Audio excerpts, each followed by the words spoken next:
हाय सांग मैंने चलतु आज बनवा बैगण मसला देखो ये मुझे गोटे बड़ बैगण नहीं आपको यही भाव में लंबा लंबा करके काटी नेली।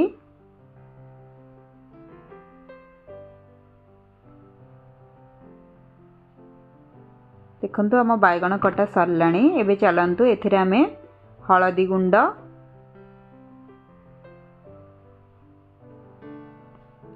लंका गुंड, स्वाद अनुसार लुण, टिके हल्का पानी दे याको भल भाव में गोलई दबा।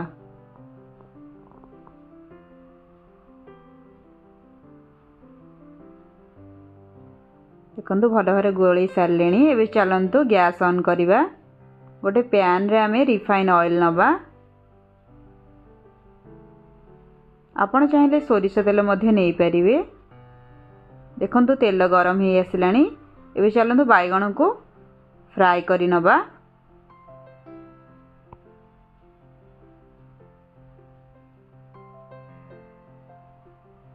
एबे चलतु आर पट को उल्टे नबा।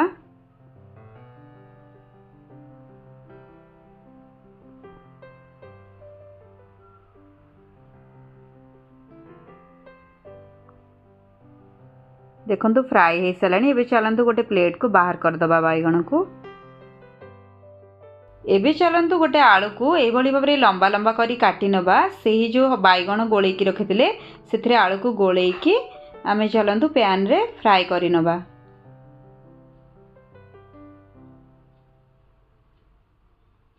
देखो गोटे पट साइड फ्राई हो सारा। आर पट साइड को मध्य फ्राई करी नबा।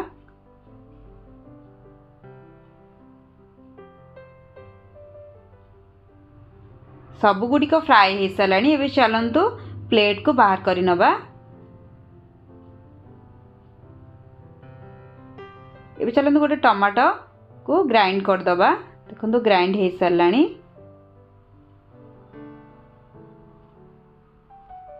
अदा रसुण रो पेस्ट बनै दबा। गोटे पियाज को चुन चुन करी काटी नबा।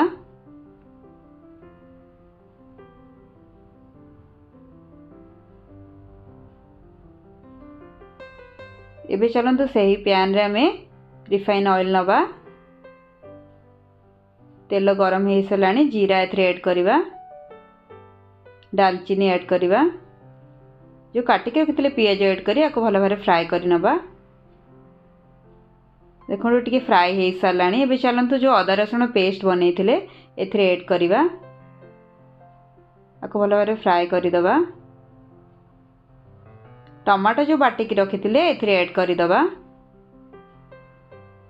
एथरे हलदी गुंड, लंका गुंड, जीरा गुंड, धनिया गुंड दे आपको भल भाव गोलई दबा।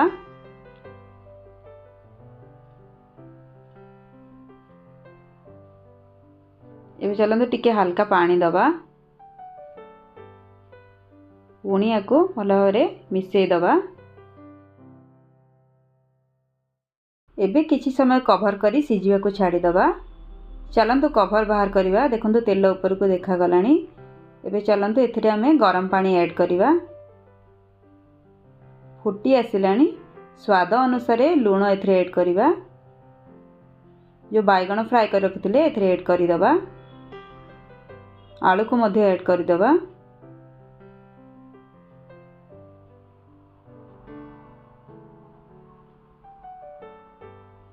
आपको यही भाव में हल्का हल्का बुलेवा नहले बैगण भांगी जीव।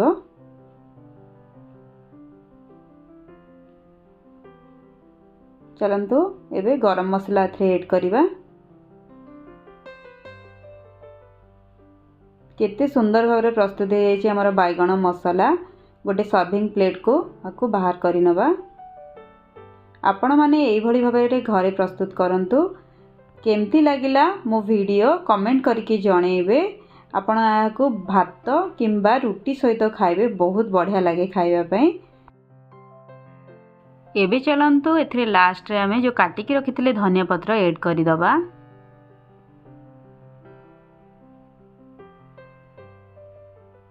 धन्यवाद। जय जगन्नाथ सांग माने।